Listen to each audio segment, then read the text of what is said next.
qaranglar. Sudga chaqiruv deb kelyapti endi. Endi yaxshilab eshitinglar. Assalomu alaykum, hurmatli hamkasblar, hurmatli profilaktika inspektorlari.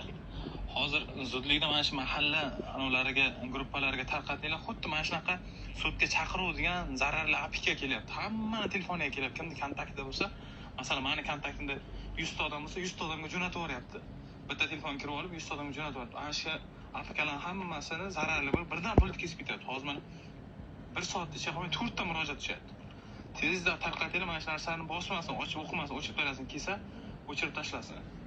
Sudga chaqiruv deb keladi, xuddi mana shu ko'rinishda. Buni o'zim qisqacha tushuntirib beraman. Telegramda har xil fayllar kelyapti. Ayniqsa bitta og'aynimni ijrodan shunaqa fayl ko'rinishda kelgan ekan.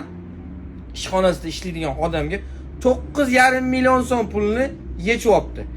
Hech qanaqa ijrodigilar bu fayl ko'rinishda Timboli Telegramdan yubormaydi.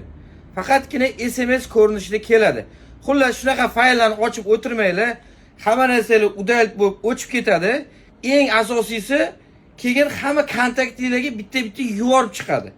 O'shaning uchun tanishlarni ogohlantirib qo'yamiz. Video foydali bo'lgan bo'lsa, like bosib, Telefon Uzubi kanaliga obuna bo'lish esdan chiqmasin.